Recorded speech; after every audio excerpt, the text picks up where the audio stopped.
बटाट्याचे पराठे बनवून घेऊ. मग थोडासा मैदा आणि गव्हाचं पीठ मिक्स करून 4-5 पराठे बनतील एवढं पीठ घेतलं. इकडं 4 ते 5 बटाटे कुकरमध्ये शिजवायला ठेवून दिले. 2-3 शिट्टे झाले की गॅस बंद करून घ्यायचा. चला आता इकडं पीठ मळून घेऊया. मीठ ॲड करून घ्यायचं आहे आणि व्यवस्थित मिक्स करून घ्यायचं. आता कणिक जशी मळतो आपण रेग्युलर चपातीसाठी तसं मळून घ्यायचं आहे. इकडं 7-8 लसूण पाकळ्या घेतल्या. आता त्यांना छान ठेचून घेऊया. छान ठेचून घेतला आहे. आता बाकीचे मसाले ॲड करून घेवायचे. पेर पण छान बारीक कापून घेतले. आता इथं प्लेटमध्ये टाकून घेऊया. हळद टाकून घेऊया. अर्धा चमच आणि थोडंसं वरतून टाकून घेते. त्यानंतर तिखट पण टाकून घेऊया. जास्त तिखट नाही टाकायचं कारण प्रिशा पण खाते म्हणून थोडंच तिखट टाकते. तर मसाला पण टाकून घेऊया. टेस्ट छान येते पराठा. मिक्स करून घेऊया कोरडे मसाले पहिले.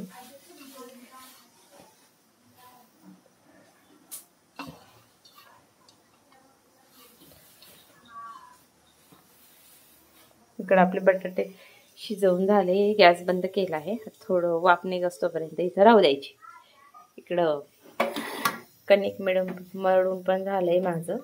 छान मुरलंय. इकडं मुरतंय तोपर्यंत पराठ्यांचं सारण बनवून रेडी होतंय आपलं. कुकरमधून बटाटे बाहेर काढून घेते.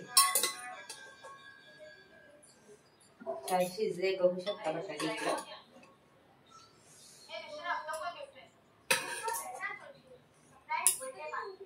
बटाटे थोडे थंड होऊ द्यायचे. बटाटे फॅनच्या हवेखाली थंड व्हायला ठेवूया. बटाट्याची साल काढून घेऊया. एक बटाट्याची झाली आहे. दुसऱ्या बटाट्याची काढून घेऊया. बटाटे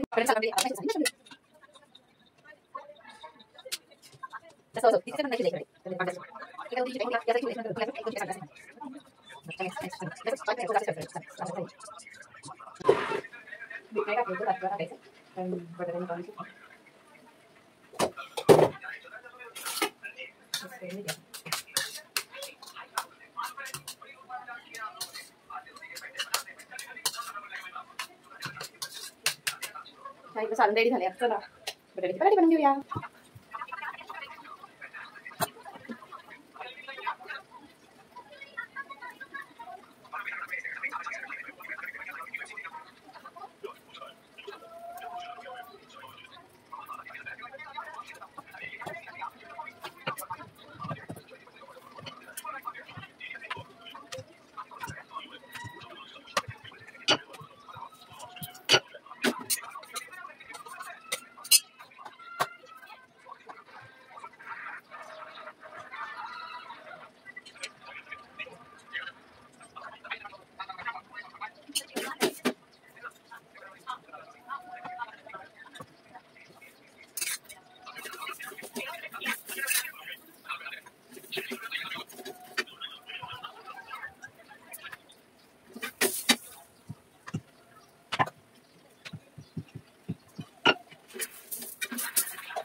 आणि 4 ते 5 पराठे बनवून झाले. बघू शकता.